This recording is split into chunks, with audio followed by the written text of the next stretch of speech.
My name is Roisin McClendon. I am a participatory artist and community practitioner, and I'm currently on residence with National Theatre Scotland. My practice is very much centred around creating connection with people. I'm passionate about placing the process at the heart of all the work that I do, encouraging the right states to be creative in, to encourage flow and experimentation and confidence in that without the pressure of making something. And often what I find is that leads us to more kind of interesting and authentic places.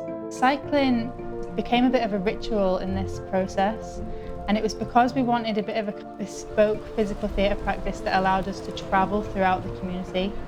I was nervous at first because I've never rode a bike before, but I was thankful to learn that Neil was the person training me, and also he taught me to drive straight and not crash into the canal.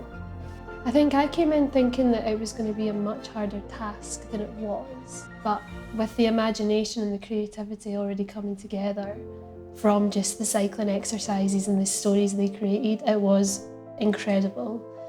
I loved it, absolutely loved it. I think I'll take every practice I do in future in co-creation.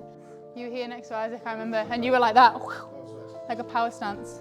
But it was in a line, wasn't it? Participatory arts is very much about getting as many people kind of really engaged as much as possible. And something that is really central to this is using multiple art forms within the one project. So where it might seem a bit strange to fuse cycling with theatre, to me it made complete sense in that it really allowed people who maybe wouldn't necessarily be traditionally interested in theatre to get on board.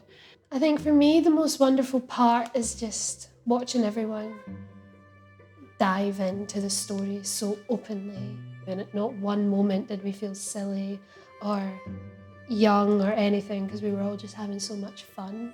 The preparing for the show and everything was awesome, but the cycling was just I just love it. Yeah, I think the main thing that's been wonderful is just kind of what I said before, seeing people kind of find theatre. I think the most wonderful part was meeting other people and getting to know how other people are with acting, and getting to know others, and all these different people coming together and pulling in this amazing piece of art. Seeing the different art forms come together and blend so effortlessly. So I'd definitely say I've gained confidence from being in this group. The most wonderful part was just seeing everyone right at the end when we were performing, everyone just having a fun time, laughing, performing, giving everyone a show. We are full of wonder.